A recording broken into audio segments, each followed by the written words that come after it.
हम 5 levels of no contact के बारे में बात कर लेते हैं। सबसे पहले जब ब्रेकअप होता है ना, तो इनिशियल स्टेज पर तो आपके जो एक्स होते हैं वो लड़का हो सकता है या फिर लड़की भी हो सकती है। उसको ऐसा लग रहा होता है कि ये तो मुझे छोड़ ही नहीं सकता, मेरे बिना रह ही नहीं सकता है, तो ये मेरी लाइफ में वापस तो आएगा ही आएगा।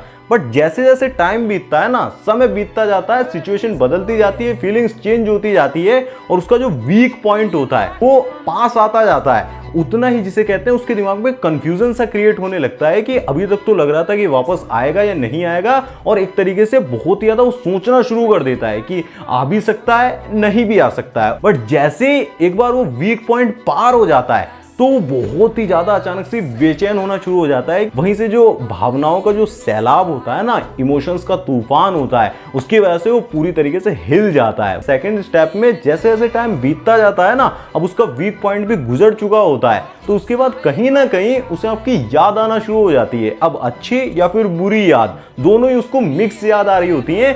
उसने तो मेरे साथ बहुत ही ज्यादा बुरा किया था ना, वो तो कितना बेकार पर्सन था, मुझे उसके बारे में सोचना भी नहीं है। लेकिन थर्ड स्टेज के अंदर टाइम के बीतने के साथ कहीं ना कहीं जैसे जैसे और समय बीतता है, तो जो पुरानी याद, बुरी यादें होती है ना ब्रेकअप के टाइम की, वो धीरे धीरे दबती चली जाती हैं, शांत होती चली जाती हैं। सिर्फ अच्छी यादें उसे याद आ रही होती हैं। फोर्थ स्टेज के अंदर ना फाइनली स्टॉकिंग शुरू हो जाती है। वो इनडायरेक्ट वे में कहीं ना कहीं से आपको मैसेज करने की कोशिश करते हैं, आपके फैमिली मेंबर्स के थ्रू या फिर आपके दोस्त के थ्रू किसी ना किसी तरीके से आपसे कनेक्ट करने की कोशिश करते हैं, आपसे जुड़ना चाहते हैं। फिफ्थ नंबर पर आखिरकार जब उनसे बिल्कुल ही बर्दाश्त नहीं होता है ना, उनकी बर्दाश्त से बाहर हो जाती हैं चीजें, तो वो सामने से आपको मैसेज कर ही देते हैं, उनका मैसेज आ ही जाता है